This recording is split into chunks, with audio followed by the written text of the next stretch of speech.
Hello and welcome to an NDTV special with novelist and Nobel laureate Nadine Gordimer. Nadine Gordimer's life has been led on many planes, but two particular are remarkable. Her literary output has been astonishing, more than a dozen novels, innumerable short stories, but she's also had a remarkable life as an activist of racially divided South Africa, an early champion against apartheid, a member of the African National Congress, and, of course, a great friend of Nelson Mandela. You are on Indian soil at a pretty historic moment. America has just elected its first black president. What does Barack Obama's arrival on the world stage mean for you? A great deal, because he is black and white. He is in his own blood and in his DNA. He brings the two together. He has a white parent and a black parent.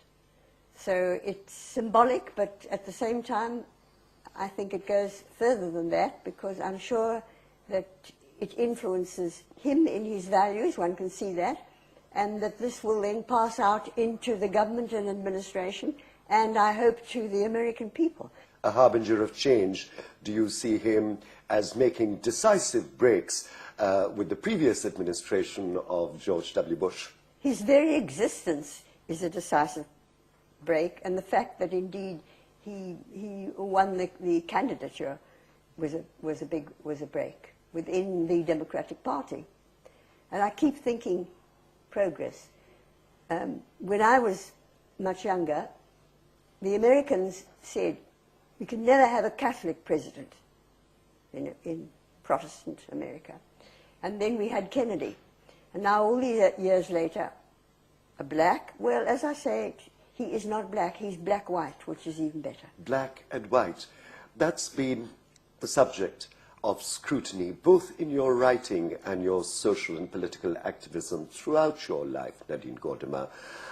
Do you think the abolition of apartheid in South Africa, though, has ended many of its problems, it's still, in many ways, a divisive, violent, difficult society where the two communities are having enormous difficulties adjusting to each other? It's not a matter of the two communities.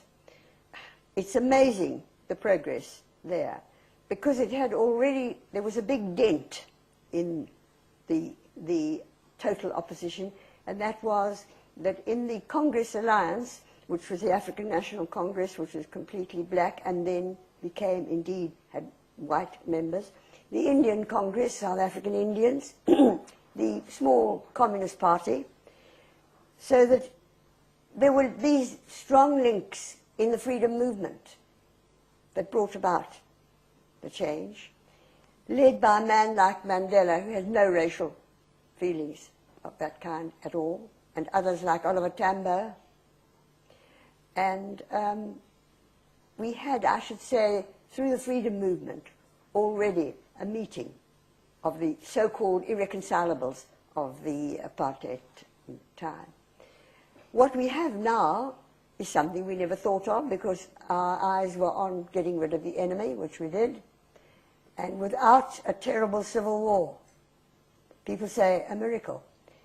It's not a miracle, because a miracle comes from somewhere else. It was people who did it. It was brought about by the peoples of South Africa, who became the people of South Africa. We now have, of course, class difference going across the colour lines. We have now a small but growing black middle class, a very good thing. Why shouldn't we? We're supposed to be that kind of democracy. And but we also have a black upper class along with the white big upper class, very rich, small but there. So class comes into